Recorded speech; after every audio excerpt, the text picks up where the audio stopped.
ಬೆಳಗಾವಿ ಚಳಿಗಾಲದ ಅಧಿವೇಶನ ಉತ್ತರ ಕರ್ನಾಟಕದ ಪೂರಕವಾಗಿರಬೇಕು ಎಂದು ಕನ್ನಡ ಕ್ರಿಯಾ ಸಮಿತಿ ಅಧ್ಯಕ್ಷ ಅಶೋಕ್ ಪೂಜಾರಿ ಹೇಳಿದರು. ಶನಿವಾರ ಬೆಳಗಾವಿಯಲ್ಲಿ ಸುದ್ದಿಗಾರರೊಂದಿಗೆ ಮಾತನಾಡಿದ ಅವರು, ಕಳೆದ 13 ಅಧಿವೇಶನಗಳು ನಡೆದರೂ ಗಡಿ ವಿವಾದದಿಂದ ಅಧಿವೇಶನ ನಡೆದಿವೆ.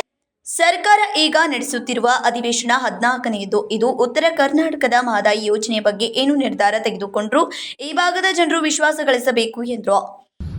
ಬೆಳಗಾವಿಯಲ್ಲಿ ವಿಧಾನಮಂಡಲ ಅಧಿವೇಶನ ನಡೆಸಬೇಕು ಅಂತೇಳಿ ತೀರ್ಮಾನ ಕೈಗೊಂಡವರು ಎಚ್ ಡಿ ಕುಮಾರಸ್ವಾಮಿ ಅವರು 2006ರಲ್ಲಿ ತಾತ್ಕಾಲಿಕ ವ್ಯವಸ್ಥೆಯಲ್ಲಿ JNMC ಕಂಪನಿ ಒಳಗ ಆ ಕಟ್ಟಿಗೆ ಬಡದು ಪಳಿ ಬಡದು ಮಾಡಿದ್ರು. 2006 ಸೆಪ್ಟೆಂಬರ್ದಾಗ 6 ಮಾಡಿದ್ರು, 7 ಮಾಡಿದ್ರು.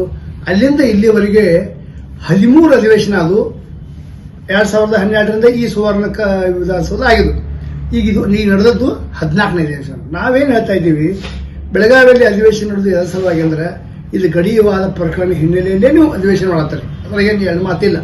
ಆದ್ರೆ ಉತ್ತರ ಕರ್ನಾಟಕ ಅಭಿವೃದ್ಧಿ ದೃಷ್ಟಿಯಿಂದ ಚರ್ಚೆ ಮಾಡಿ ಅದರ ಫಲಿತಾಂಶ ಇಲ್ಲೇ ಅನೌನ್ಸ್ ಮಾಡಬೇಕು. ಇದನ್ನ ನಾವು ಅಧಿವೇಶನ ಆರಂಭಕ್ಕಿಂತ ಮೊದಲು ಹೇಳಿದೆವು, ಒಂದು ATR ಅನೌನ್ಸ್ ಮಾಡ್ರಿ, ಆಕ್ಷನ್ ಟೇಕನ್ ರಿಪೋರ್ಟ್ ಅನೌನ್ಸ್ ಮಾಡ್ರಿ. ಅದು ಇನ್ನೂವರೆಗೆ ಆಗಿಲ್ಲ. ನೀವು ಬೆಂಗಳೂರಲ್ಲಿ ಜಗಳ ತಂದ ಇಲ್ಲಿ ಹೋಗಿಸ್ಬೇಡ್ರಿ. ಅದು ರಾಜಕೀಯ ಇರಬಹುದು, ಮತ್ತೊಂದು ಇರಬಹುದು, ಇಲ್ಲಿ ವಾದ ವಿವಾದ ಇರಬಹುದು. ಇಲ್ಲಿ ಏನ್ ಮಾಡಿದ್ರಿ, ಕೃಷ್ಣಾ ಮೇಲ್ದಂಡೆ ಯೋಜನೆ ಬಗ್ಗೆ ಒಂದು ಚರ್ಚೆ ಆಯ್ತು.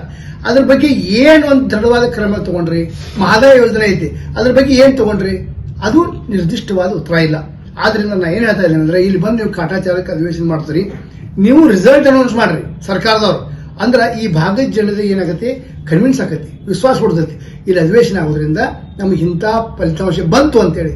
ಅದು ತುರಂತ ಅಂದ್ರೆ ಯಾವುದು 13 ಅಧಿವೇಶನ ಕಾಲಕ್ಕೆ ಇವತ್ತಿಗೂ ನಾ ಮುಖ್ಯಮಂತ್ರಿ ಹೇಳ್ತಾನೆ, ಏನ್ ಡಿಸ್ಕಸ್ ಆಯ್ತು, ಫಲಿತಾಂಶ ಏನು ಬಂತು, ಅದ್ರ ಬಗ್ಗೆ ನೀವು ಸ್ಪಷ್ಟವಾದ ಕೊನೆ ದಿವಸ ಹೇಳ್ಬೇಕು. ನೀವು ಅಧಿವೇಶನದ ಕೊನೆ ದಿವಸ ಈ 13 ಅಧಿವೇಶನ ಮಾಡಿದೀವಿ, ಯಾವುದೇ ಸರ್ಕಾರ ಇರಲಿ, ಅದು ಯಾವುದೇ ಸರ್ಕಾರ, BJP ಇರಲಿ, ಕಾಂಗ್ರೆಸ್ ಇರಲಿ, ಅದನ್ನ ಕೊನೆ ದಿವಸ ಮುಖ್ಯಮಂತ್ರಿಗಳು ನಾ ಅವ್ರಿಗೆ ಮನವಿ ಮಾಡ್ತೇನೆ, ಅವ್ರು ಅನೌನ್ಸ್ ಮಾಡ್ಬೇಕು.